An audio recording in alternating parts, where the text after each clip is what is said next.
Hello student, जय हिंद। मैं रोहित कुमार यादव आपके अपने यूट्यूब चैनल डिवाइन मैथमेटिक्स में आज हम लोग सीखने वाले हैं कॉम्प्लेक्स नंबर, सम्मिश्र संख्याएं। सम्मिश्र संख्याएं आज का 7वां लेक्चर है हमारा। 6 लेक्चर ऑलरेडी इसके अपलोड हो चुके हैं।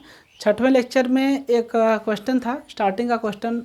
आई थिंक जब आप वीडियो को 7 से 8 मिनट के बीच में देखेंगे तो वहाँ पे एक मिस्टेक हुआ था, इसलिए सॉरी।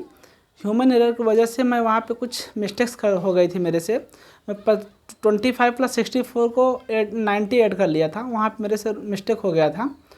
एंड जो ए बी की वैल्यू हमको 2 लेना चाहिए था, तो हमने ए स्क्वायर और बी स्क्वायर को देख करके वहाँ डायरेक्ट हमने वैल्यू 4 का स्क्वायर 16 लिख दिया था। सो ऐसी मिस्टेक्स मेरे से वहाँ पे हो गई थी, तो इसलिए मैं सॉरी बोल रहा हूँ आप लोगों को जो असुविधा हुई है।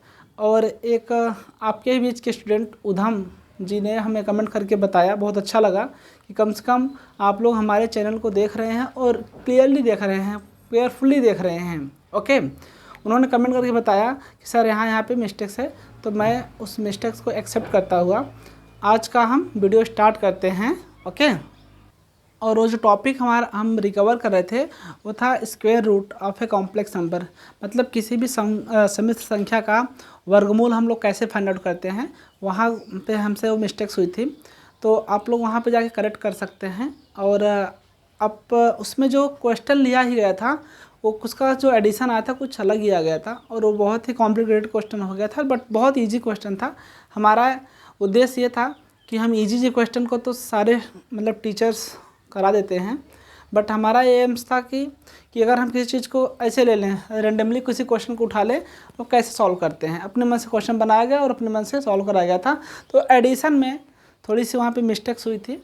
25 + 64 को हमने 90 लिख दिया था, एंड जो ए इंटू बी की वैल्यू थी, ए इंटू बी की वैल्यू 2 होनी चाहिए थी, हमने 4 लिख दिया था, बिकॉज वहाँ पे ए स्क्वायर बी स्क्वायर अपने को दिख रहता है फार्मूले में। जब हम a square plus b square the whole square equal to a minus b the whole square plus 4a square b square लिखते हैं, तो वहाँ पे थोड़ी सी मिस्टेक्स हुई थी। प्लीज़ आप लोग उसको करेक्ट कर लीजिएगा, और आप लोगों को जो असुविधा हुई है और नेक्स्ट टाइम से हम ट्राई करेंगे कि ऐसी मिस्टेक्स ना हो मेरे से। Okay, sorry once again. Okay, और जो एंडिंग हुआ था वीडियो का हमारा, वो वीडियो का जो एंडिंग हुआ था, हम कभी भी उस क्वेश्चन को अभी अगर इस लेक्चर में हमको टाइम मिला तो इसी लेक्चर में हम कवर कर लेते हैं। ओके, कवर कर लेंगे, या तो नेक्स्ट लेक्चर में उस क्वेश्चन को हम सॉल्व करा के आपको दे देंगे। Okay, Udham ji thank you, आपने मुझे जो बताया। ओके, और अभी हम चलते हैं। हमारा जो लेक्चर नंबर 6 का जो एंडिंग हुआ था वो डिमावर थ्योरम जो था उस पर हम लोग डिस्कस कर रहे थे। उस पर बेस्ड ऑन कुछ क्वेश्चन को सोच रहे थे कि हम लोग किस तरीके से सॉल्व करेंगे, और दो या तीन क्वेश्चन हमने उसमें अटैम्प्ट भी किए थे। ओके, उसी के सीरीज़ में और एक स्टूडेंट्स का एक कमेंट आया है कि सर आप कंपटीशन का भी पोर्शन कवर कीजिए, तो हम उसको भी कवर करेंगे। ओके, एंड एक स्टूडेंट प्रशांत हैं, उन्होंने एक कमेंट किया है कि सर बिट सेट का सिलेबस बनाइए और उसके बारे में बताइए, उससे रिलेटेड इंपॉर्टेंट चैप्टर के बारे में हमको बताइए। तो हम उनको बातों को भी हम ध्यान में रखते हुए हम जल्द से जल्द इस पर डिसीजन लेने वाले हैं। और बिट्स पिलानी जिसको बोलते हैं हम लोग, तो उस पर हम आपको पोर्शन उस कॉम्पिटेटिव एग्ज़ाम्स के बारे में, सिलेबस क्या है, कितने क्वेश्चन आते हैं, क्या वेटेज है, ओके, सब चीज़ लेकर के एक दिन प्रेजेंट हो जाएंगे। और आप वीडियो को देखते रहिएगा, किसी दिन अनाउंसमेंट होगा कि इस दिन आपका पूरा प्रिपरेशन हो करके हम पूरा प्रिपेयर्ड जो भी रहेगा प्रिपेयर्ड करके आपको सामने रख दिया जाएगा। ठीक है, और आप उसको देख के सीख सकते हैं कौन सा चैप्टर इंपॉर्टेंट है, कौन सा चैप्टर इंपॉर्टेंट नहीं है। ये तो फैक्ट है कि जो आज हम पढ़ रहे हैं कॉम्प्लेक्स नंबर, बिट्स पिलानी का पहला चैप्टर ही अलजेब्रा का कॉम्प्लेक्स नंबर ही लिया गया है। ओके, तो अलजेब्रा पहले ही है उसमें भी, हम इसलिए स्टार्ट किए हैं इसको। और इसको आप बिट्स पिलानी के व्यू से, IIT के व्यू से, एंड कॉम्प्लेक्स नंबर के जितने भी आपको मैथ्स पढ़नी रहेंगी कॉम्प्लेक्स नंबर का, जिससे बेसिक आपको सीखना रहेगा, ये आपको वीडियो बहुत हेल्प करने वाला है।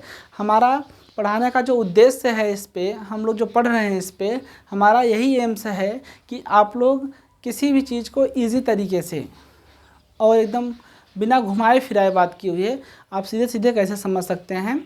और किसी भी क्वेश्चन को इजी तो हो जाते हैं, सारे स्टूडेंट से इजी क्वेश्चन आराम से अटैम्प्ट हो जाते हैं। बट अगर हमारा आप डिफ्रेंशिएशन का चैप्टर देखेंगे या तो ये रेगुलर लेक्चर 11th वालों स्टूडेंट्स के लिए स्पेशली स्टार्ट हुआ है, 11th वाले स्टूडेंट देख सकते हैं बीएससी, ठीक है। और जितने भी कॉम्पिटेटिव एग्ज़ाम्स हैं और उसमें कॉम्प्लेक्स नंबर सम्मिश्र संख्याएं आती हैं तो आपको ये बहुत हेल्प करेगा। ओके, अभी हम तो उस लेवल के क्वेश्चंस आपके सामने नहीं रख रहे हैं, अभी हम तो बोर्ड्स के लेवल के क्वेश्चन आपके सामने डिस्कस कर रहे हैं। और छोटे मोटे कंपटीशन जो होते हैं उनके लिए आप इसमें हेल्प ले सकते हैं। बिट्स पिलानी और आईआईटी लेवल के क्वेश्चन अभी हम आपको सामने नहीं रख पा रहे हैं। ओके, पहले हम बेसिक आपको सिखाना चाहते हैं। बेसिक जब क्लियर रहेगा तो आराम से हम लोग क्या कर सकते हैं, ओके, जो थोड़े से टिपिकल क्वेश्चन होते हैं उसको भी हम लोग ईजी वे में और एकदम सहज तरीके और सरल तरीके से हम उसको समझ सकते हैं। ओके, बिकॉज सबको पता है कि कोई भी अगर न्यू पढ़ती है ना तो सबसे पहले जान न्यू में होनी चाहिए। ओके, न्यू अगर आपका अच्छा है, ठीक है, मतलब बेस आपका अच्छा है, तो आप पे कितना भी हम क्वेश्चंस का वेट देते चले जाएंगे तो आप इजी वे में उसको करते चले जाएंगे। अदरवाइज़ क्या होता है कि हम लोग बड़े बड़े क्वेश्चन को सॉल्व करने के लिए बेसिक ही नहीं सीख पाते। जब बेसिक नहीं क्लियर रहता है तो वहाँ से कितने भी हार्ड क्वेश्चन दे दिए जाएँ, मतलब कितने भी आपको टिपिकल क्वेश्चन दिए जाएंगे, आप केवल रट के लिख सकते हो, रट के ही लिखने का एक चांस बचता है आपके सामने। ओके, और दूसरा चांस आपके सामने नहीं बचता है। अगर दिमाग में आया तो ठीक है, नहीं दिमाग में आया तो आप अपने तरीके से क्रिएटिव नहीं हो सकते हैं। बिकॉज हमको ये पता है या सबको ये मालूम है, अगर अपने द्वारा कोई रास्ता खोजा जाता है, अगर हम सेल्फ किसी वे को खोजते हैं या सर्च करते हैं, ओके, खोजते हैं सर्च करते हैं ना, ओके, अपने को मालूम है कि अगर हम रास्ता सेल्फ कोई सर्च करते हैं, खोजते हैं, तो वो अपने को अच्छी तरीके से मेमोराइज हो जाता है।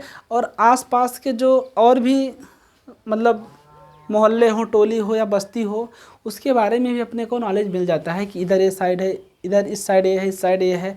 सिमिलरली क्वेश्चन को भी सॉल्व करने में यही होता है। अगर हम कुछ आपको बेसिक बता दिए, कुछ समझ में आपको यहाँ पे आ गया है, आई होप कि आपको पूरा का पूरा समझ में आएगा, ठीक है। आप उस बेसिक को लेके जाइए और क्वेश्चन को सॉल्व करने की कोशिश कीजिए।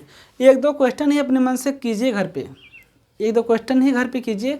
एक दिन में अगर आपने एक भी क्वेश्चन किया, सेल्फ किया, बिना विदाउट किसी हेल्प का किया, अपने मन से किया, अपने मन से बनाया, आपको थकान लगेगी, गुस्सा लगेगा, लेकिन आप हारिए मत, आप हारिए मत, उसको कंटिन्यू करते रहिए, कंटिन्यू करते रहिए। देखिए आप एक दिन ना मैथ्स में एकदम महारत हासिल करके आएंगे। ओके, मैथ्स हो या कोई भी सब्जेक्ट हो जिसमें आपको इंटरेस्ट लगता हो वो आप कर सकते हैं। मैं मैथ पढ़ा रहा हूँ इसलिए मैं मैथ्स के बारे में बता रहा हूँ। ओके, सो कोई भी सब्जेक्ट हो बिना प्रैक्टिस की ना वो भूलने में लगती है। मैथ तो स्पेशली है, बिकॉज हम मैथ का फुल फॉर्म बता चुके हैं कि मेरी आत्मा तुझे हमेशा सताएगी। ओके, तो मैथ्स तो स्पेशली है, उसमें आप बहुत ध्यान से मतलब जो भी टॉपिक हैं या जो भी आपके सामने जो स्टेप्स रखे जाते हैं, आप उनको बहुत ही केयरफुल्ली आप देखिए, सिचुएशन देखिए, कंडीशन देखिए एंड फार्मूला कौन सा अप्लाई हो रहा है उसको देखिए। ओके, सो हम डिमावर के सीरीज़ में एक और क्वेश्चन लेकर के आपके सामने प्रेजेंट हो रहे हैं जो कि बहुत ही इंटरेस्टिंग है। ओके, आप देखिए, आज का एग्जाम्पल नंबर 1 है आपके सामने। सॉरी अगर आपका टाइम थोड़ा एक्सटेंड हो गया हो तो। ओके,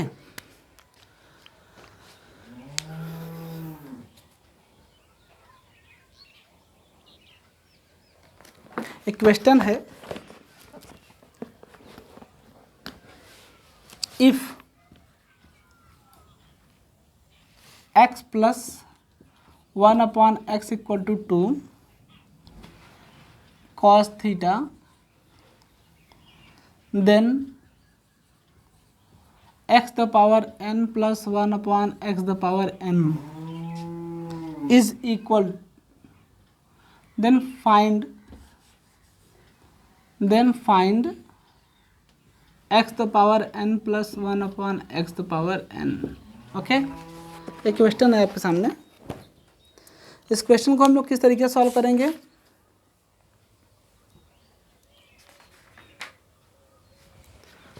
आपको गिवन है x plus 1/x equal to 2 cos theta given है। ओके, ये क्वेश्चन है। Then find x the power n, okay, plus 1/x the power n। आप 7th-6th स्टैंडर्ड में कुछ ऐसी मैथ्स पढ़े होंगे, शायद आपको पता होगा। x plus 1/x equal to 2 है, देन फाइंड, तो वैल्यू निकालिए किसका, x² प्लस 1/x² की वैल्यू निकालिए। आप शायद ये फार्मूले जानते होंगे, 7th-8th में हम लोग पढ़ते थे इसको। ओके, आई थिंक आपको दिख नहीं रहा है। देन x² प्लस 1/x², इसकी वैल्यू फाइंड आउट करनी है आपको। ऐसे क्वेश्चन हम लोग अटैम्प्ट करते थे और बहुत ईजी, बिकॉज वहाँ पे n का कुछ सीन नहीं होता था, n का कुछ मतलब नहीं होता था। यहाँ पे n नहीं आता था, अपने को 2, 3 में ही काम चल जाता था। बट यहाँ पे जो हमारा पावर आया है, कितना आया है, n, मतलब इसका पावर क्या है, n पावर का है। तो उस क्वेश्चन को हम कैसे क्रैक करेंगे उसके बारे में हम देखते हैं। पहला स्टेप इसका जो होगा, पहला स्टेप इसका इस तरीके से होगा, x plus 1/x equal to क्या है, 2 cos थीटा है। तो पहले हम इसको सिंप्लीफाई कर लेंगे, सिंप्लीफाई करके इसको x की वैल्यू फाइंड आउट कर लेंगे। किसकी वैल्यू फाइंड आउट करेंगे, x की वैल्यू को फाइंड आउट करेंगे। ओके, तो x² plus 1/x equal to 2 cos theta. आप समझ रहे होंगे मैंने क्या किया है, फ्रैक्शन सबको तो आता होगा। x यहाँ पे कुछ नहीं तो 1 ले लिया गया है। ओके, x और 1 का एलसीएम x हो गया है, x का मल्टीप्लाई x² हो गया, 1 का 1 से मल्टीप्लाई हुआ तो 1 हो गया है, upon x equal to 2 cos theta. Okay, sorry यहाँ थीटा आएगा, x नहीं आएगा। Okay, x² plus 1/x equal to 2 cos theta. अब इसका ऐसे मल्टीप्लाई हो जाएगा। ओके, मल्टीप्लाई होकर क्या बन जाएगा, ये x² plus 1 equal to 2x cos theta. Okay, तो x² minus 2x cos theta plus 1 equal to 0।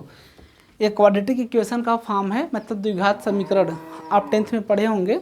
तो द्विघात समीकरण का जो व्यापक फार्मूला था, स्टैंडर्ड फॉर्म जो था, वो ax² plus bx plus c equal to 0 के फॉर्म का था। और उसमें एक पॉपुलर फार्मूला पढ़ते थे हम लोग, श्रीधराचार्य का फार्मूला। अगर कैसा भी आपका अगर द्विघात समीकरण, दैट मीन्स क्वाड्रेटिक इक्वेशन, अगर सिंपल फ्रैक्शन मेथड से अगर वो एडजस्ट नहीं हो रहा है तो हम वहाँ पे उसको श्रीधराचार्य का फार्मूला यूज़ करते थे। और वहाँ से कुछ न कुछ रूट्स, रियल रूट्स और इमेजिनरी रूट्स, कुछ न कुछ फाइंड आउट करके हम लेकर के आते थे। रियल रूट्स आने पे हम लोग उसको वैल्यू लिख देते थे, और इमेजिनरी रूट्स, दैट मीन्स अगर रूट के अंदर कोई नंबर नेगेटिव में आ जाता था तो हम लोग बोलते थे कि ये रूट्स क्या है, इमेजिनरी है। बिकॉज वहाँ पे हम कॉम्प्लेक्स नंबर नहीं सीख पाए थे, इसलिए हम उसको वहीं तक छोड़ देते थे। Solution is not possible because this is a imaginary number. Okay, but अभी 11th में हम उसको भी सॉल्व करना सीख रहे हैं, लेक्चर 1 से आप देख सकते हैं। ओके, सो अब देखिए, अब वही फॉर्म यहाँ पर भी बन रहा है। यहाँ पे 1 है और यहाँ पे 1 है, ठीक है, यहाँ पे 1 भी और यहाँ पर भी क्या है, 1 है। तो वहाँ पे अपने को सिखाया गया था कि कोई भी मतलब गुणनखंड करने सबको आता ही होगा, 10th पास आउट हो गए हो तो गुणनखंड आना ही चाहिए। अगर नहीं आ रहा फिर भी हम आपको बताने की कोशिश कर रहे हैं। आप सीखिए। यहाँ पे देखिए, मेथड ऐसा बोलता है कुछ कि first term and last term का multiplication, first term and last term का मल्टीप्लिकेशन। अब यहाँ x² है और यहाँ पे क्या है, 1 है। 1 into x² into 1 equal to क्या मिलेगा आपको, x² मिलेगा। ओके, मल्टीप्लाई करने पे a मिल जाए आपको, मतलब 1x²। और देखिए यहाँ साइन किसका है, लास्ट टर्म के सामने वाला साइन क्या है, प्लस है। लास्ट टर्म के सामने साइन क्या है, प्लस है। तो ये कंपलसरी है कि ऐड करने पर ही मिडल टर्म आना चाहिए। मिडल टर्म मतलब समझ रहे हैं, first term, middle term and last term. Okay, तो इसका रूल ये बोलता है कि first term and last term का जो मल्टीप्लिकेशन है सेकेंड टर्म के एडिशन और सब्ट्रैक्शन की इक्वल होना चाहिए। अब यहाँ पे स्टूडेंट कंफ्यूज हो जाते हैं कि हम कहाँ पे सब्ट्रैक्ट करें, कहाँ पे ऐड करें। तो हम आज आपको एकदम क्लियर बता दे रहे हैं, आप दिमाग में रख लीजिएगा। लास्ट टर्म के सामने जो साइन होगा वही ऑपरेशन करके आपको मिडिल टर्म लाना होता है। अगर प्लस का साइन है लास्ट टर्म के सामने, अगर लास्ट टर्म के सामने प्लस का साइन है तो आपको ऐड करके ही मिडिल टर्म लाना है। ओके, एंड अगर यहाँ माइनस का साइन है तो माइनस करके ही आपको, दैट मीन्स सब्ट्रैक्शन करके ही मिडिल टर्म लाना पड़ता है, ये मेथड बोलता है। ओके, सो अब आप यहाँ आप जब मिले हैं तो ये 2x cos थीटा है, ठीक है, थोड़ा अलग दिख रहा है, बट अगर कोई नंबर होते तो ईजी वे में आपको समझ में आता था। ओके, फिर भी आपको समझ में पूरा का पूरा आएगा। देखिए, ऐड करने पर क्या आना चाहिए, ऐड करने पे 2 आना चाहिए, मल्टीप्लाई करने पे 1 आना चाहिए, तो 1 × 1 1 एंड 1 + 1 2। ओके, ये कोफिशिएंट देखते हैं हम लोग, केवल क्या देखते हैं, कोफिशिएंट को देखते हैं। यहाँ पे कोफिशिएंट 1 है, यहाँ पे कोफिशिएंट क्या है, 1 है, आसान बनाने के लिए इसको, ठीक है। तो 1 × 1 1 एंड 1 + 1 2 हो जाता है। सो इसको हम सॉल्व करते हैं, क्या मिलेगा आपको, x² - 1 + 1 x cos थीटा + 1 = 0। तो x² - x cos theta - x cos theta + 1 = 0। Okay, अब यहाँ पे हम देख रहे हैं कि इसका सेटिंग नहीं बैठ रहा है, तो हम क्या करेंगे आप समझिए। अब यहाँ पे जब इसका सेट नहीं बैठ पा रहा है, यहाँ पे रॉन्ग हो जा रहा है, 2x cos थीटा नहीं आ रहा, मतलब इस यहाँ पे जो cos थीटा है ये नहीं आ पा रहा है, 2 तो आ जा रहा है, बट उसका जो कोफिशिएंट है x के अलावा जो cos थीटा है वो नहीं आ पाएगा। ऐसा कोई मल्टीपल नहीं होगा कि 1 × 1 करें तो 1 तो मिलेगा, ठीक है, बट ऐड करने पे 1 + 1 cos थीटा तो नहीं आएगा ना। तो ये इसको हम शिलराचार्य के फार्मूले से सॉल्व करेंगे। तो आप बने रहिए, अंत तक देखते रहिए, इसको समझने की कोशिश कीजिए। ax² + bx + c = 0 standard form है किसका, क्वाड्रेटिक इक्वेशन का ये स्टैंडर्ड फॉर्म होता है, द्विघात समीकरण का ये व्यापक मान होता है। ax² + bx + c = 0। अब कंपेयर कर लेंगे हम लोग यहाँ से, a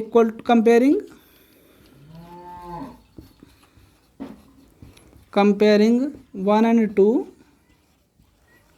we have, ओके, हम आपको बोर्ड के लेवल के अकॉर्डिंग बता रहे हैं। ओके, कंपटीशन के लेवल के ट्रिकी एंड शॉर्टकट मेथड नहीं बता रहे हैं, हम आपको भी बोर्ड का लेक्चर ले रहे हैं, तो बोर्ड के अकॉर्डिंग बाय रूल हम चल रहे हैं इस बीस को, ठीक है। सो a = आपको मिल जाएगा 1, x² को मारेगा, a = 1 मिल जाएगा, x को मार देगा तो b = बचेगा -2 cos थीटा एंड c = क्या बचेगा आपको, 1 बचेगा।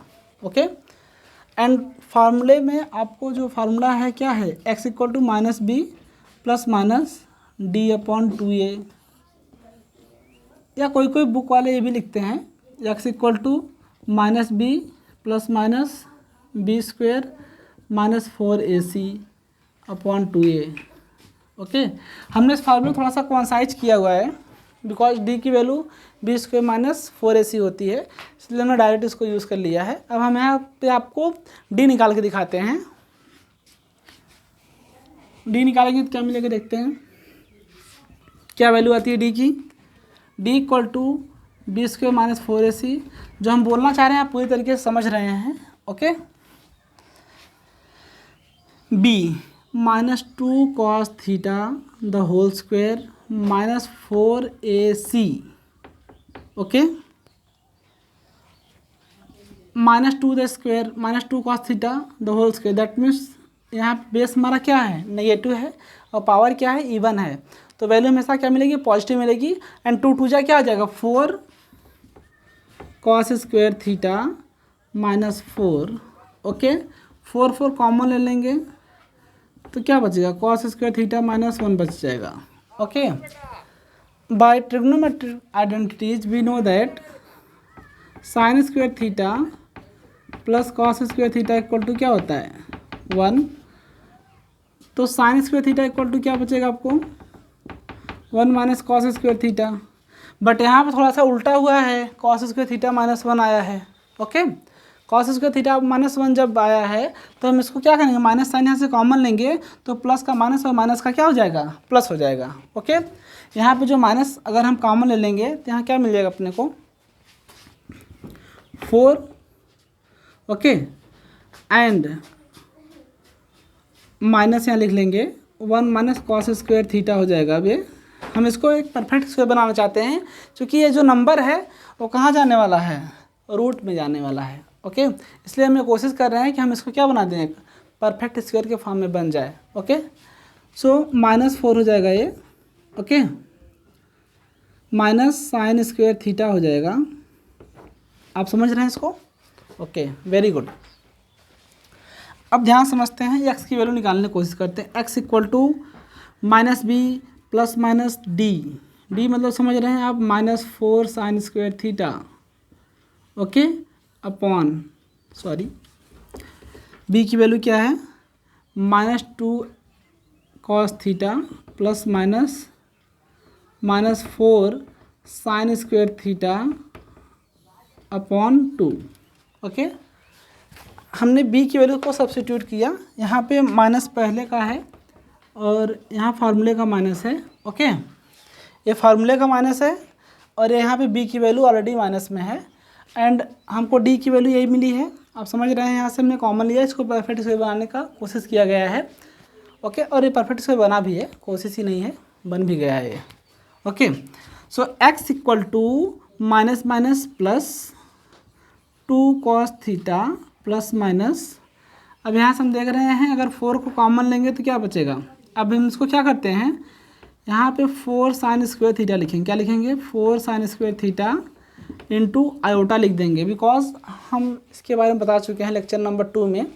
तो आप जाकर वहाँ देख सकते हैं, अगर कोई भी इस नंबर रूट के अंदर नेगेटिव आती है, रूट के अंदर कैसे आ जाए, नेगेटिव आ जाए, तो हम उसको पॉजिटिव करने के लिए आयोटा से मल्टीप्लाई कर देते हैं। बिकॉज जो आयोटा की वैल्यू होती है रूट में -1 होती है, तो माइनस माइनस क्या हो जाता है, वो प्लस। ओके, सो ये पॉजिटिव हो गया। अब और इमेजिनरी पार्ट तो है ही है, आयोटा आ गया तो क्या हो गया, ये इमेजिनरी पार्ट है, इसका कैरेक्टर नहीं चेंज हुआ, कैरेक्टर इसका इमेजिनरी ही है, बट नेगेटिव का क्या हो गया, पॉजिटिव, आयोटा से मल्टीप्लाई होने के बाद। Okay, upon 2।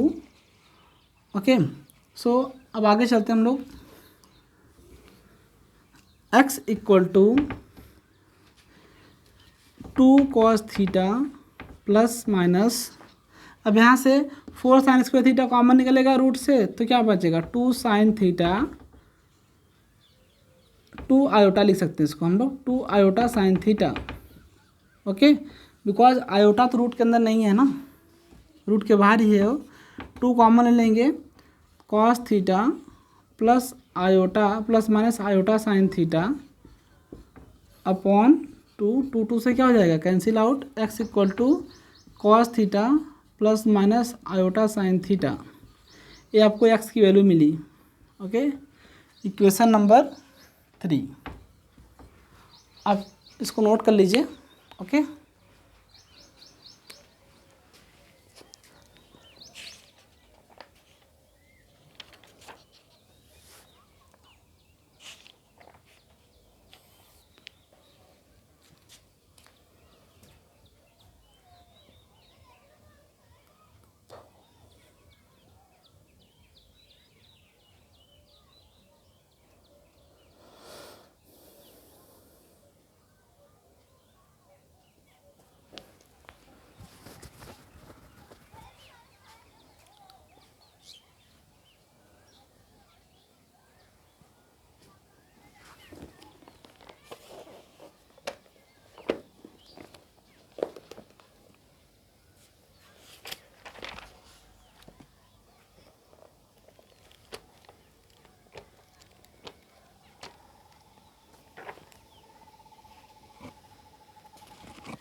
Okay, I hope आप इसको नोट कर लिए होंगे। और आपको पूरा स्टेप समझ में भी आ गया होगा। अब इसको हम रफ करते हैं और इसके आगे वाला स्टेप्स कंटिन्यू करते हैं। ओके,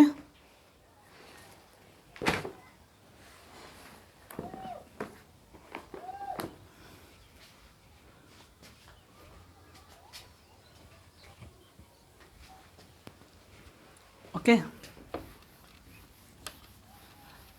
अब अपने को फाइंड आउट क्या करना है, x the power n, x the power n plus 1 upon x the power n। Okay,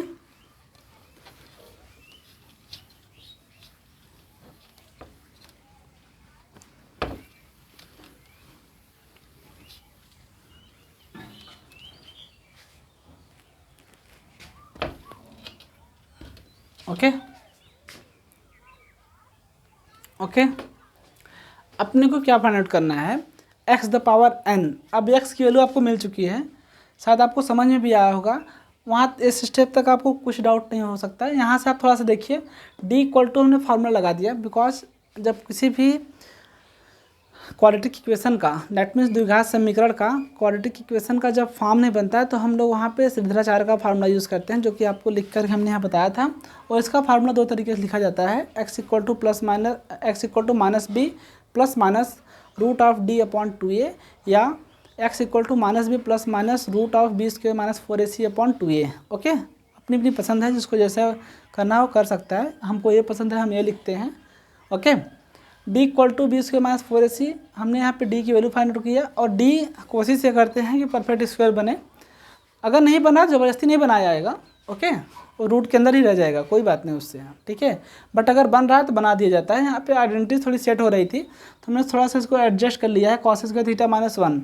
जबकि अपने को पता है कि अगर 1 माइनस कॉस स्क्वायर थीटा अगर ये हो जाए तो साइन स्क्वायर थीटा बन जाएगा। तो हमने इसको वही कोशिश किया, यहाँ से माइनस कॉमन ले लिया है, और जो माइनस था वो क्या हो गया प्लस, और जो प्लस था वो क्या हो गया माइनस। और यहाँ पे आप देख रहे हैं कि 1 माइनस कॉस स्क्वायर थीटा की वैल्यू क्या होती है, sine square theta. So a minus 4 into sine square theta हो जाएगा। और हमने x equal to minus b, b की value minus b, that means minus फार्मूले का, और b की वैल्यू ऑलरेडी माइनस है तो minus 2 cos theta plus minus root of, okay, minus 4 into sine square theta upon 2 into 1 करेंगे तो 2 ही आएगा। 2 a की वैल्यू बिकॉज क्या थी, a की वैल्यू क्या थी 1 थी, तो 2 इंटू 1 दैट मीन्स 2 आएगा। ओके, वहाँ पर हमने शो नहीं किया इसको। तो x equal to 2 cos theta plus minus, अब देखिए यहाँ रूट के अंदर कोई भी नंबर जब नेगेटिव आ जाता है तो उसको पॉजिटिव करने के लिए हमेशा आयोटा से मल्टीप्लाई होता है। किससे मल्टीप्लाई होता है, आयोटा से। ध्यान से सुनिए, अगर रूट के अंदर कोई भी नंबर नेगेटिव आ जाए तो किससे मल्टीप्लाई होता है, आयोटा। दैट मीन्स वो इमेजिनरी पार्ट है, दैट मीन्स वो इमेजिनरी नंबर है। ओके, सो माइनस से जब हमने आयोटा से मल्टीप्लाई करते हैं क्या हो जाएगा, पॉजिटिव हो जाएगा। इसको हमने क्या लिख दिया, 4 sine square theta upon 2 as it लिखा गया।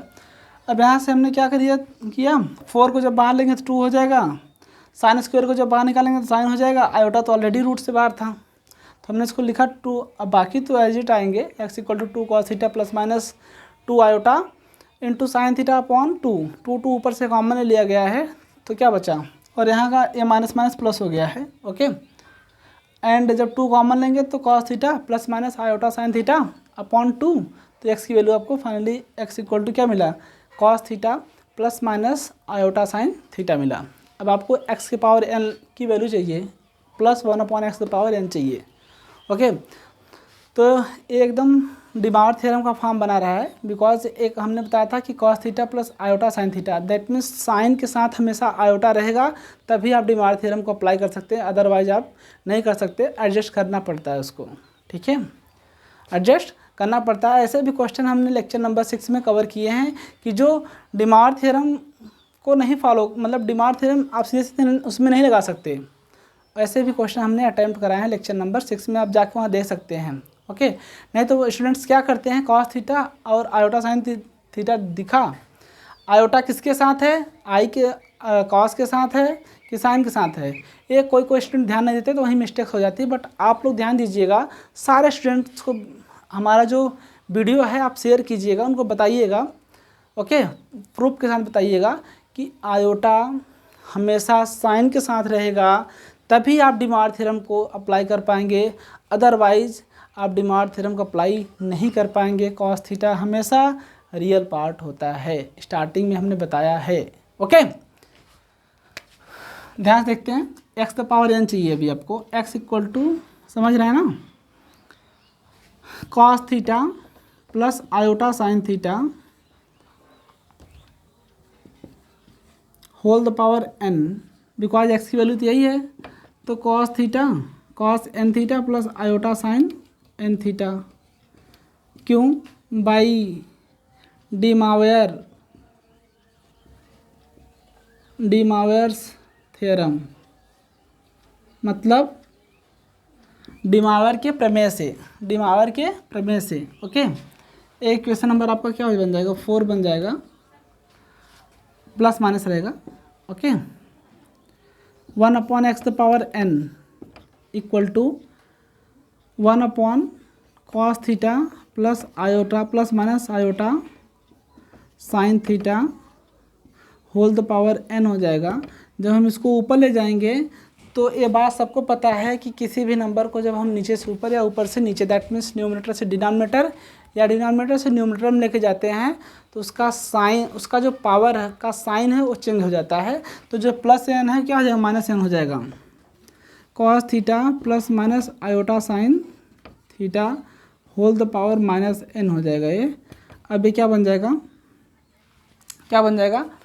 कॉस माइनस थीटा हमेशा क्या होता है, कॉस थीटा। जब ट्रिग्नोमेट्री का लेक्चर लेंगे तो हम उसको डिटेल में बताएंगे कि cos minus theta equal to क्या होता है, कॉस थीटा, बिकॉज ये 4th क्वाड्रेंट में जाता है। 4th क्वाड्रेंट में कॉस और सेक की वैल्यू हमेशा क्या होती है, पॉजिटिव। हम वहाँ पे आपको एक्ट्स का रूल बताएंगे।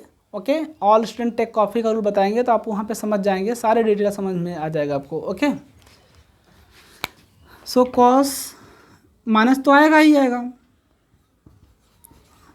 एंड यहाँ पर भी आएगा plus minus iota sine minus N theta. But एक बाई फार्मूला ये पता है कि cos minus theta equal to क्या होता है, कॉस थीटा। तो ये वाली वैल्यू क्या हो जाएगी, पॉजिटिव रहेगी, cos N theta. And sine minus theta equal to minus sine theta होता है। Sine minus theta equal to क्या होता है, माइनस। मैंने बोला ना कि 4th क्वाड्रेंट में कॉस और सेक की वैल्यू की केवल पॉजिटिव होती है, बाकी सब वैल्यूआँ क्या होती हैं, नेगेटिव होती हैं। तो दिमाग लगाने की ज़रूरत नहीं है, बिकॉज मैं बोल चुका हूँ कि कॉस एंड सेक की वैल्यू पॉजिटिव है, तो आप समझ जाइएगा कि बाकी वैल्यू क्या होंगी, नेगेटिव होंगी 4th क्वाड्रेंट्स में। और जो माइनस थीटा होता है 4th क्वाड्रेंट से बिलोंग करता है। ओके, सो ट्रिग्नोमेट्री का लेक्चर देखने मत भूलिएगा, उसको जरूर देखिएगा, आपको पूरा समझ में आ जाएगा ये। ओके, सो ये माइनस जब आएगा ना तो ए प्लस का क्या कर देगा, माइनस, और फिर माइनस लेंगे तो क्या कर देगा, उसको प्लस कर देगा, उल्टा हो जाएगा साइन इसका, sine N theta. Okay, equation number 4 हो जाएगा। अब दोनों क्या करेंगे, ऐड करेंगे, क्या कर देंगे, ऐड करेंगे। जब इसको ऐड करेंगे तो क्या लिखेंगे, cos N theta plus iota sine N theta, minus भी रहेगा, प्लस अब इसकी value x the power 1 upon x the power n की value cos N theta minus plus iota sine N theta. तो कॉस एन थीटा प्लस, अब इसको expand करते हैं, एक बार प्लस एक बार minus, iota sine N theta plus cos N theta minus iota sine N theta. Okay, plus अब इसको ब्रेक करेंगे, cos N theta minus iota sine N theta plus cos N theta plus iota sine N theta. Expand कर दिया गया है, समझते हैं। एक बार प्लस वाली वैल्यू और एक बार माइनस वाली वैल्यू, एक बार पॉजिटिव वैल्यू लिया गया, एक बार नेगेटिव वैल्यू लिया गया, तो टोटल 4 टर्म निकल जाएंगे। यहाँ से एक टर्म, 2 टर्म, 3 टर्म और 4 टर्म। ओके, सो बहुत ध्यान से देखते हैं हम लोग। Plus iota sine theta and minus iota sine theta cancel out कर देगा, minus iota sine theta and plus iota sine theta, ये कैंसिल आउट कर देगा इसको। ओके, अब बहुत ध्यान से देखते हैं हम लोग। अब क्या बचेगा अपने को, क्या मिलेगा अपने को, cos N theta, okay, and a cos N theta, a cos N theta और ए भी cos N theta. Okay, okay, one more mistakes here. यहाँ पे जब हम नेगेटिव साइन लेंगे तो यहाँ पे भी माइनस साइन आएगा। यहाँ पे जब हम इसको माइनस को ले रहे हैं ना, माइनस को लेंगे तो यहाँ पर भी माइनस साइन आएगा। So a minus cos N theta and plus cos N theta cancel out कर देगा। आपको बचेगा क्या, cos N theta and cos N theta add हो जाएंगे तो क्या मिल जाएगा, 2 कॉस एन थीटा मिल जाएगा। ये रिजल्ट आप याद रखिएगा, बहुत ही इंपॉर्टेंट रिजल्ट है। ओके, और बहुत ही यूज़फुल रिजल्ट है, आप इसको दिमाग में रखिएगा अपने को।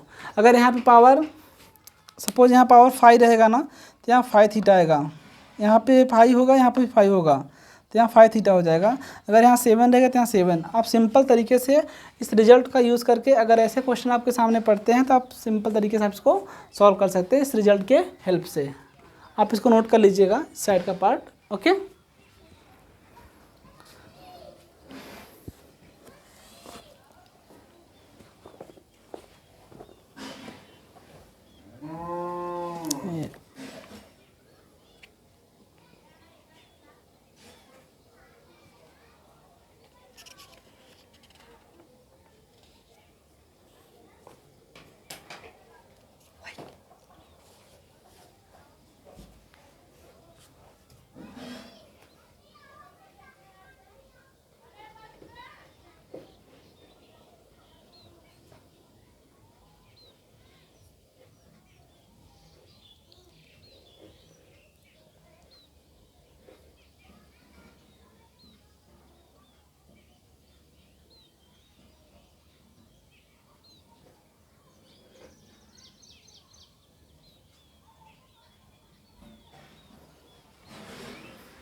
ओके, आई होप आप क्वेश्चन को नोट कर लिए होंगे और आपको समझ में भी आ गया होगा क्वेश्चन। ओके, स्टेप्स बहुत ही इजी तरीके से आपको बताए गए हैं, आप पूरा एक्सप्लेन करके देख सकते हैं। और इस रिजल्ट को याद कर लीजिएगा, समझ लीजिएगा इसको। इस रिजल्ट को डायरेक्ट आप यूज़ कर सकते हैं कहीं पे आपको कॉम्पिटेटिव एग्जाम अगर दे रहे हैं, इस फॉर्म में अगर आपको बन रहा है कोई भी क्वेश्चन, तो आप इस रिजल्ट को यूज़ करके आंसर डायरेक्ट टिक कर सकते हैं। ओके, सो अब हम पढ़ते हैं एक नया topic, cube root of unity. Cube root of unity, उसके लिए हम देखते हैं इसके फार्मूले क्या हैं एंड इसका बेसिक नॉलेज लेते हैं, क्या बेसिक फार्मूला है इसका। ओके, एंड डेरिवेशन भी देखते हैं, फार्मूले को डिराइव भी करते हैं।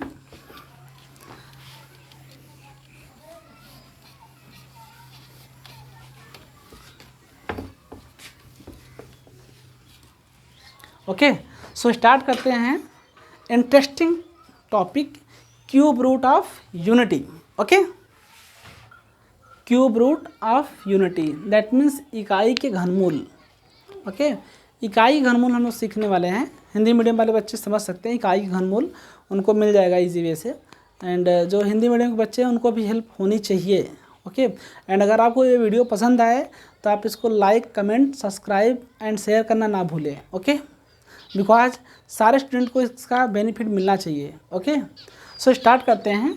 Cube root of unity, cube roots of unity that means इकाई के घनमूल। इसको क्या बोलते हैं, इकाई के घनमूल। इकाई के घनमूल अपने को पता है, राइटिंग हिंदी की थोड़ी सी बिगड़ गई है। घनमूल, ओके, धनमूल नहीं है, घनमूल है वो। ओके, इकाई के घनमूल। इकाई के घनमूल जो बोले जाते हैं वो कौन कौन होते हैं, 1 होता है, ओमेगा एंड ओमेगा स्क्वायर होता है। ओके, इकाई के घनमूल मतलब क्यूब रूट ऑफ यूनिटी, इनको ही नाम दिया गया है। 1 ओमेगा एंड ओमेगा स्क्वायर को ही हम लोग क्या बोलते हैं, क्यूब रूट ऑफ यूनिटी। और इनमें एक स्पेशल टाइप का रिलेशन पाया जाता है, इसको हम आपके सामने लिख दे रहे हैं। क्यूब रूट ऑफ यूनिटी का जो एडिशन होता है वो क्या होता है, 0 होता है। क्या होता है, 0। And omega cube equal to 1 होता है। मेन जो फार्मूला आपको यही बचेंगे, जितने भी क्वेश्चन आप अटैम्प्ट करेंगे cube root of unity based on, आप इसी 2 रिजल्ट को ही घुमाना रहता है आपको। इसी 2 रिजल्ट को हम आपस में यूज़ करते हैं, कहाँ किसको यूज़ करना है, कैसे करना है। बस यही फार्मूले आप मेमोराइज कर लीजिए एंड इसको ही अप्लाई करना सीख जाइए। क्यूब रूट ऑफ यूनिटी पे जितने भी क्वेश्चन रहेंगे आप इजी वे से सॉल्व कर पाओगे। एंड हम आज आपको इसका हम डेरिवेशन भी बताने वाले हैं, इसकी वैल्यू कैसे मिलती है। ओके, सो स्टार्ट करते हैं। जैसा नाम से ही लग रहा है ये cube root of unity, that means अगर कोई कॉम्प्लेक्स नंबर जेड है, कोई कॉम्प्लेक्स नंबर जेड है, अगर उसका क्यूब करेंगे, क्या करेंगे, क्यूब करेंगे, तो उसका पावर ऑब्वियसली 3 लिखेंगे। ओके, इक्वल टू क्या होगा 1, वही हो गया cube root of unity. Cube root of unity हम देख रहे हैं और सॉल्व, इसको रिजल्ट को आप नोट कर लीजिए please.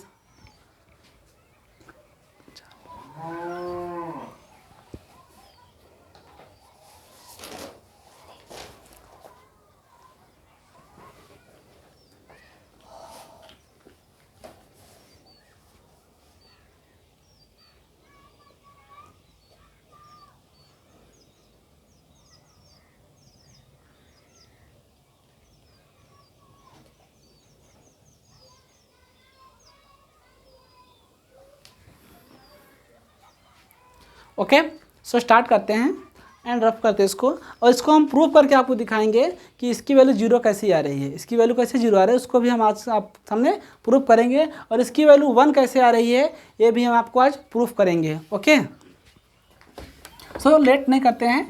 Cube root of unity का मतलब समझ में आया आपको, 1 ओमेगा एंड ओमेगा स्क्वायर को हम लोग क्या बोलते हैं, cube root of unity. Okay, cube root of unity.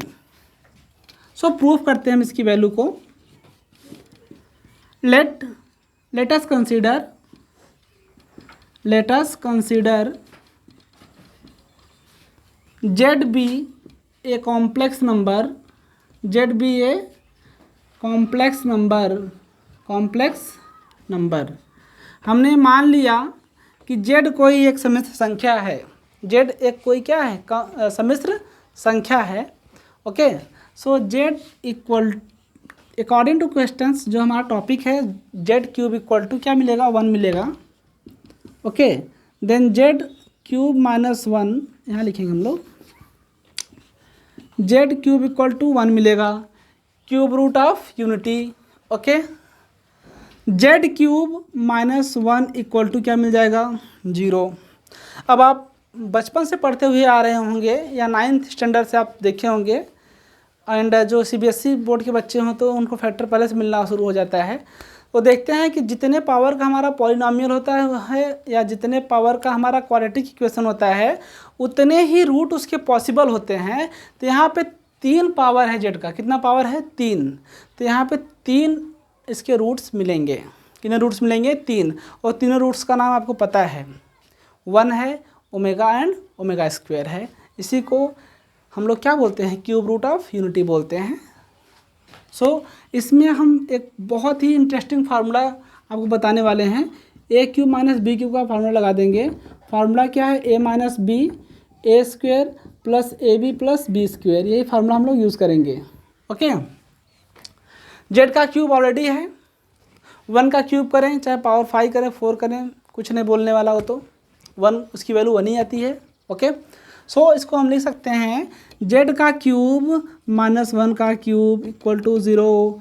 अब ये फार्मूला अप्लाई कर देंगे, a cube minus b cube का formula, z minus 1 into a square, that means z का square, plus a into b, z into 1, plus b का square, that means 1 का square.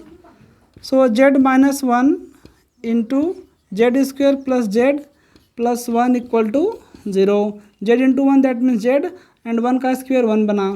Okay, अब हम यहाँ पे देख रहे हैं कि एक तो फैक्टर हम निकाल सकते हैं, एक रूट तो अपने को मिल गया जेड माइनस 1, बिकॉज इसका पावर 1 हो चुका है।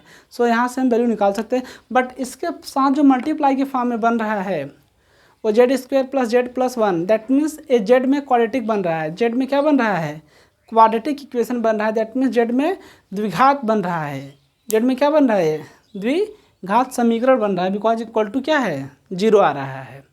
ओके, सो अब हम कोशिश क्या करेंगे, इसको सॉल्व करने की कोशिश करते हैं। ओके, अब हम इसी को यहाँ पे होल्ड कर देते हैं एंड इसको यहाँ से उठा के सॉल्व करने की कोशिश करेंगे। देखो, Z square plus Z plus 1 equal to 0।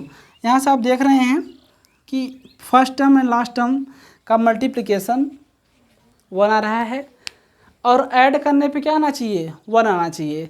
तो ऐसा कोई फैक्टर नहीं या कोई ऐसा एडिशन नहीं जिसको मल्टीप्लाई करने पे 1 आए एंड ऐड करने पर भी क्या आ जाए, 1 आ जाए। तो यहाँ पे हमारा जो फैक्टराइजेशन मेथड है वो अप्लाई नहीं करेंगे, यहाँ पे लगा देंगे श्रीधराचार्य का फार्मूला। श्रीधराचार्य का फार्मूला पिछले वाले क्वेश्चन में देखे हैं, यहाँ पर भी देख लेते हैं क्या मिलेगा। यहाँ पे AZ² plus BZ plus C equal to 0। Equation number 2 और 3 हो गए। जो वेरिएबल जैसा रहेगा वहाँ पे हम ऐसे वेरिएबल को चेंज कर लेते हैं। ओके, अगर x रहेगा तो x में, ओके, अगर y रहेगा तो y में, z रहेगा तो z में, हम यहाँ पे इस स्टैंडर्ड फॉर्म को चेंज कर सकते हैं। Okay, so comparing 1 and 2 and 3 we have okay so comparing करेंगे तो a की वैल्यू आपको क्या मिल जाएगी, 1 मिल जाएगी, b इक्वल टू 1 मिलेगा, c इक्वल टू 1 मिल जाएगा। फार्मूला आपको पता है, वहाँ वेरिएबल x था तो x के टर्म में लिखा था, x इक्वल टू लिखा था -b प्लस माइनस √d/2a। यहाँ पे वेरिएबल हमारा z है तो हम z लिखेंगे, z equal to -b plus minus √d/2a। So यहाँ से हम पहले d निकाल लेंगे, d equal to b² minus 4ac, b की वैल्यू 1 का square minus 4 into 1 into 1 -3। d की वैल्यू क्या आ गई, -3 आ गई। ओके, आप समझ रहे हैं। सो z इक्वल टू लिखेंगे -b plus minus -3/2 into 1। Okay, तो z equal to -b plus minus 3/2, sorry b की वैल्यू 1। ओके, ये प्लस माइनस का मतलब ये होता है कि एक बार प्लस वैल्यू और एक बार माइनस वैल्यू लेते हैं हम लोग। ओके, सो हम लोग लिख सकते हैं यहाँ पे z इक्वल टू क्या मिल जाएगा, माइनस प्लस आयोटा √3 या √3 आयोटा लिख सकते हैं हम लोग, कैसे लिखना चाहिए लिख सकते हैं, /2 एंड क्या मिलेगा, -b सॉरी -1 माइनस √3 आयोटा /2। ये दो वैल्यू इसकी भी मिल गई। तो z की सारी वैल्यू मिल गई। z की कौन कौन सी वैल्यू मिली अपने को, z-1 एंड क्या मिला, इसको सॉल्व करने के बाद वैल्यू क्या मिला, इसकी जो वैल्यू मिली है पहले तो यहाँ से वैल्यू मिल जाएगी, z a imply z-1 equal to 0 अगर है तो z इक्वल टू क्या मिल गया 1 एंड z इक्वल टू क्या मिलेगा आपको, दो वैल्यू यहाँ से मिली हैं। z-1 इक्वल टू अगर 0 लेंगे तो ये भी 0 लेके चले थे, 0 लेके चले, इतनी वैल्यू आ गई हमारी।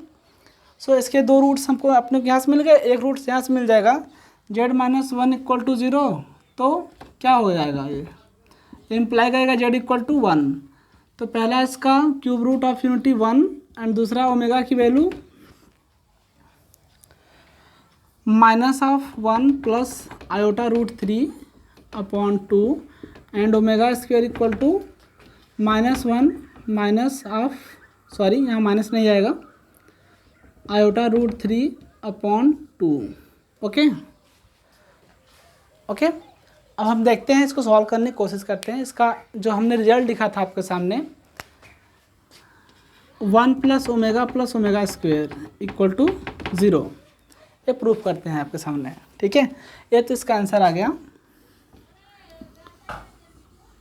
क्यूब रूट ऑफ यूनिटी का। एंड इसका प्रूफ देख लेते हैं हम लोग, इसका प्रूफ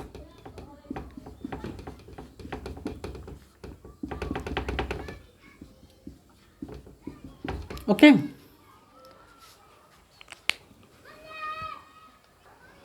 ओके, 1 ही रह जाएगा, इसका लेफ्ट हैंड साइड हम लोग लेंगे, 1 प्लस ओमेगा स्क्वायर 1 रह जाएगा, ओमेगा की value -1 plus iota √3/2 plus omega square की value -1, okay,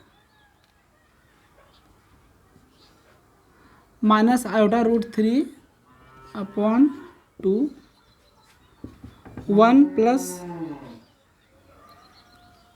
and plus -1 plus iota root 3 upon 2 minus of 1 minus iota root 3 upon 2।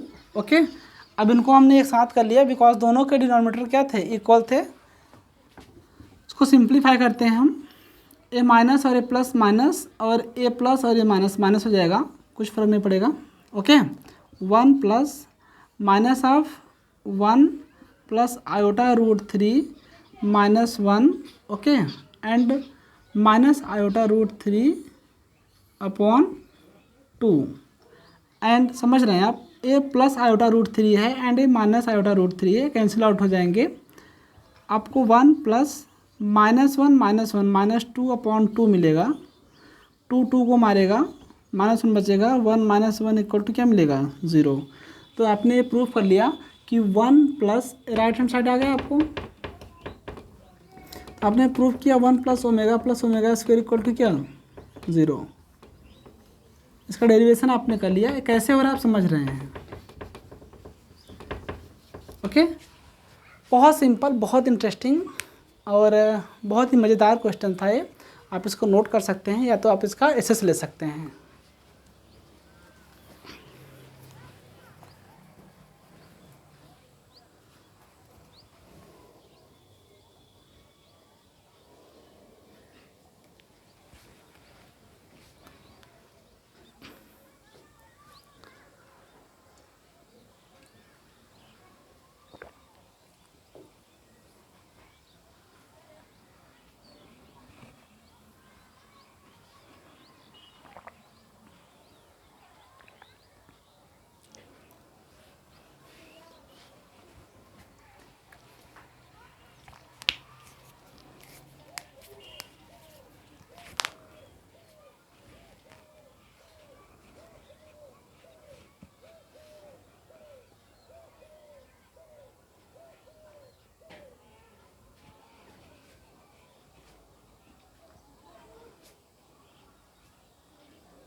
Okay, I hope आप इसको नोट कर लिए होंगे या तो आप इसका एसएस लेके रेडी हो चुके होंगे।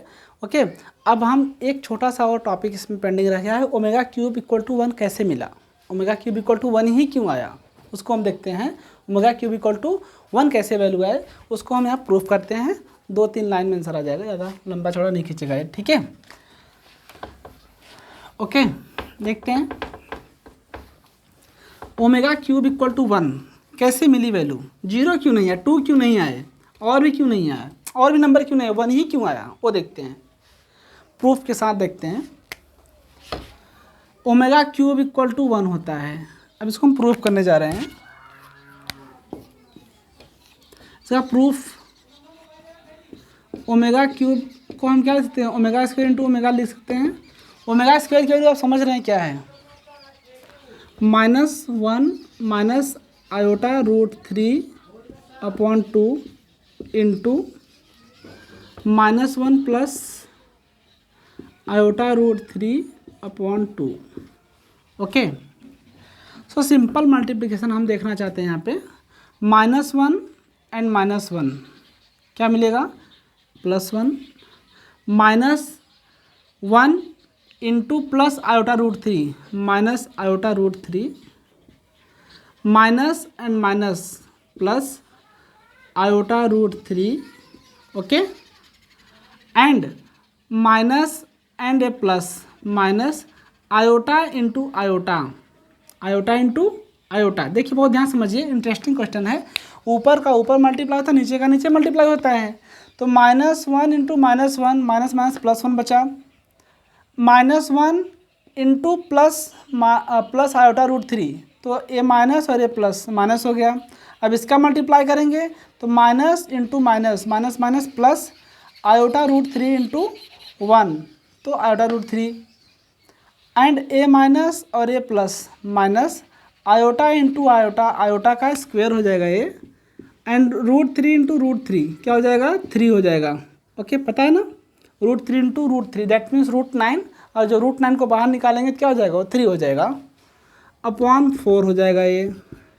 1 minus iota root 3 and a plus iota root 3 है ना, इसको मार के ख़त्म कर देगा, कैंसिल आउट हो जाएगा। Minus okay minus iota square की वैल्यू क्या होती है, -1 इंटू 3/4।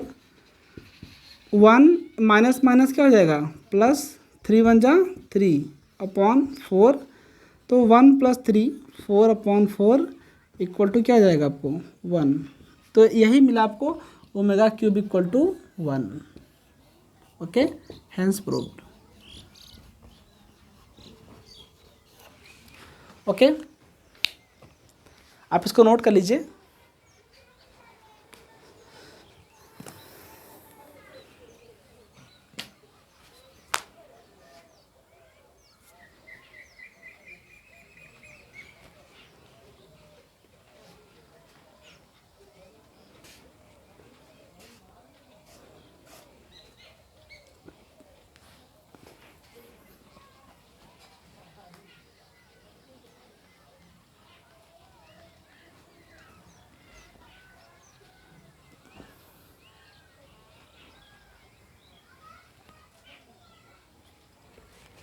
ओके, आई होप आप इसको नोट कर लिए होंगे और आज का ये वीडियो देख करके आपको बहुत ही अच्छा लगा होगा।